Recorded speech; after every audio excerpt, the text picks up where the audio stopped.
Hey y'all. Listen, if y'all start to get tails from the dryer that ain't from the dryer, you'll know why. When I get done with work, I'll be ready to go home. Then I have to come back up here and record.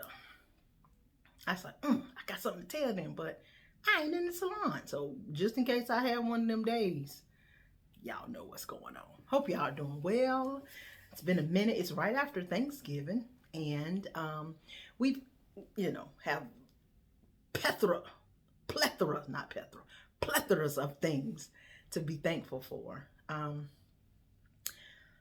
But in today's tale, I want to talk about when there's a time to move on. So, I like to give a little personal tale and a client tale, if I ever have it. But this particular subject matter is about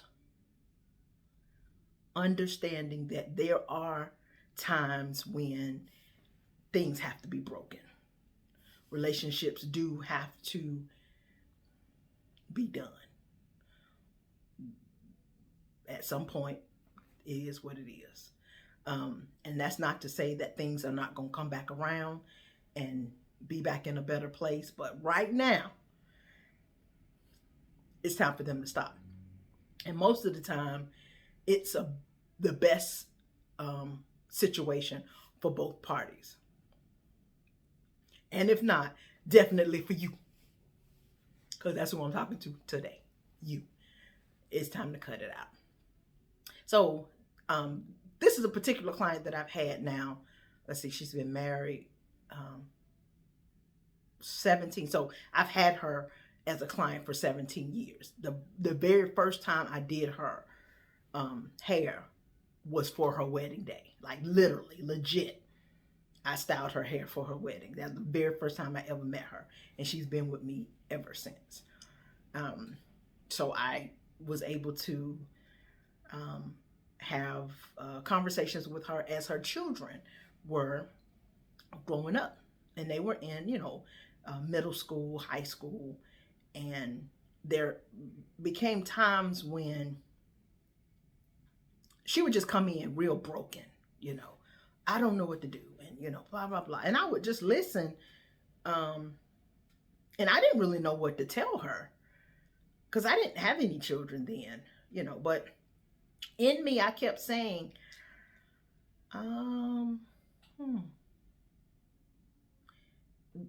as their mom, you're doing the best that you can.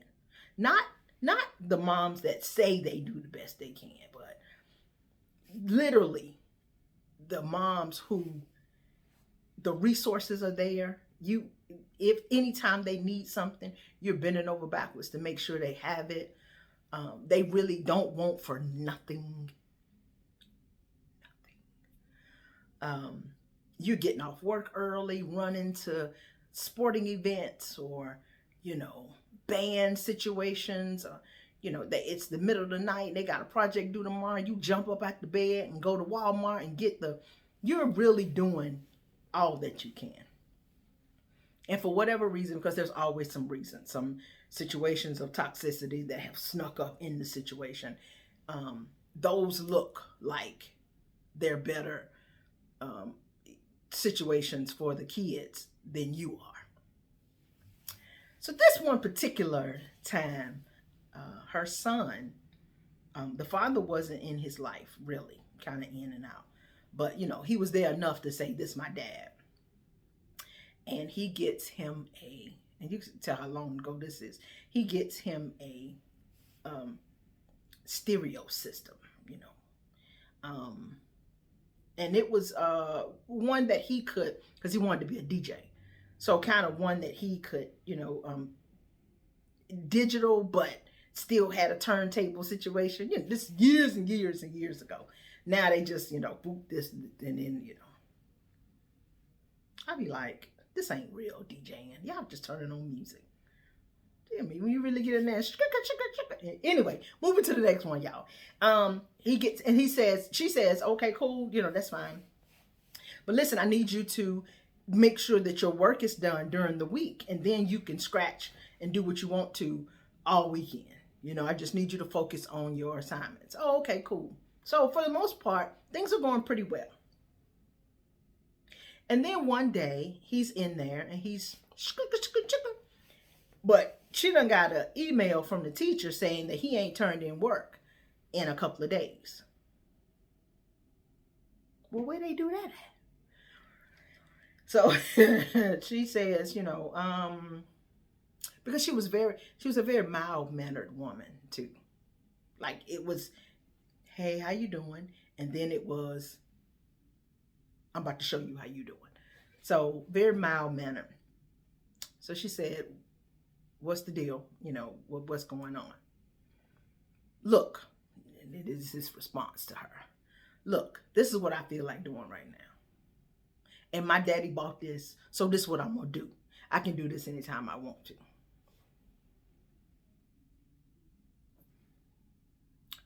Huh?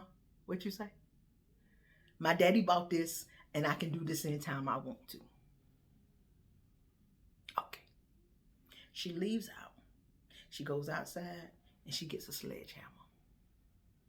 And she comes in, and she busts it all up. Pow. Pow, pow. Tears the whole thing up.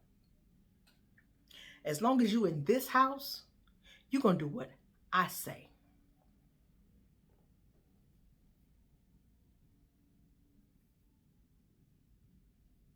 He got them grades back fairly well, like they were supposed to be. As time goes on, he goes off to school. He doesn't do well. He comes back home.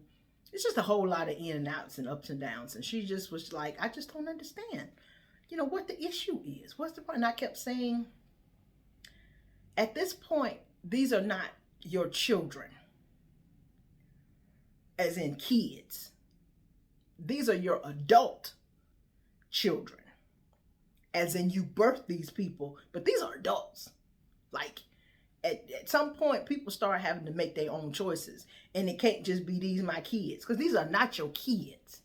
It annoys me, to have a parent who got a 30-year-old talking about these my kids. Number one, kids are billy goats.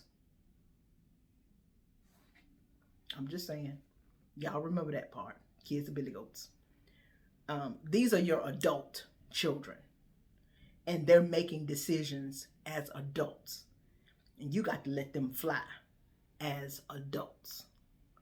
And it took her a while. But I'm telling you, when she finally got that, she got it. She sleeps so well now. I'd be like, well, what's going on, child? I don't know. I ain't heard from him. But, since I ain't heard from him, everything is doing all right. And, the next couple of weeks, they'll call, hey, how you doing? Everything is good. But she had to pull herself back. That is the lesson for today. Somebody need to hear this. And somebody need to know it's time to pull back. For your sanity. For your peace of mind. It's time to pull back. I had a friend in college. We were friends. And, we go through college stuff. And then we're not friends. After college, we reunite, and there was no conversation about what happened in college because we all did some jacked up stuff in college. We said some stuff that as adults today, we would never say. We did some things we would never do. I think the ultimate goal for being able to move on and to forgive situations is to admit that there was a situation to move on and forgive. That's one thing that I've always wanted to do. I'd say 35 and up. Acknowledge, yes, I was wrong. I would never do that now. And that way, people can trust what I'm saying and feel how I am. Because I've done stuff. I've done stuff that anyway, on back to my friend. we got to a point where something transpired based on something that happened in college. And we were able to sit down and talk about it. And her response to me was, that never happened. Now, I'm not sure how many of y'all know, I have a client that literally calls me an elephant.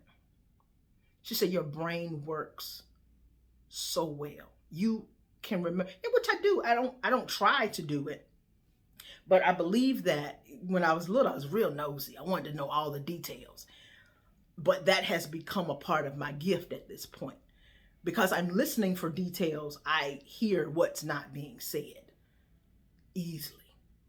So if you tell me you're having a problem and I talk to you about it, for the most part, you'd be like, oh, I didn't even think about that, because I'm listening and I can hear what's not being said. But I also remember details very well. They'll tell me stories, and it could be 4 years, sometimes 12 years. And I'll be like, oh, you remember talking about when you went to San Francisco? She was like, how do you remember that? I don't know, I just do. She says to me, that didn't happen. But that did happen. And now, I can still be wrong. So I go back and check my sources. Because there's other people that were there too. Of course it happened. I got to the point where I said, we can't do this anymore. I am 40 and I can't have you continuously questioning, or have myself continuously questioning who you are in my life. Either you got my back or you don't. It can't be sometimes yes and sometimes no. That's not where this is anymore. And I had to let her go.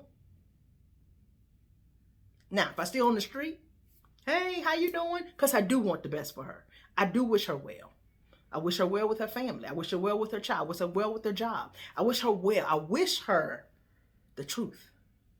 I wish her the peace of the truth. Because if you lying to me, you lying to yourself.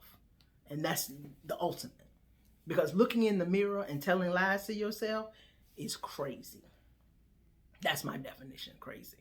Because you can't lie to you. You can lie to everybody, and they can even believe it.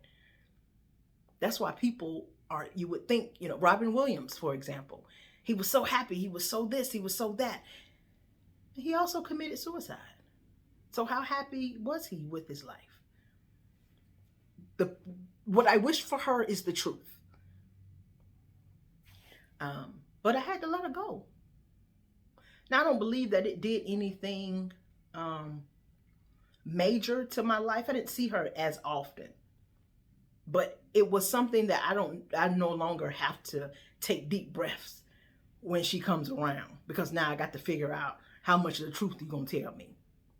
Because you would tell some stories sometime and I'd be like, it didn't happen like that. Because it don't make sense. But okay. I don't have to do that anymore. So this is just a little cautionary tale. Somebody here right now, you maybe, needs to hear. It's okay to let the people go. You might not like it. I totally understand that. But at some point, you and your peace has to come above other people and other people's situations. Because you going to bed tonight, waking up thinking about somebody else and their foolishness, ain't nothing about that right, correct. Nothing about that works that way. So I hope this gave somebody, just a little bit of courage to take some inventory about your situations, the people that are around you. And take your hands off of that. And when I say take your hands off of it, take your hands, your feet, your mouth, your heart up off of all of that. Because that's not going to do anything for you. Until next time, America. No, I'm just kidding. I'll see y'all later, and I love you.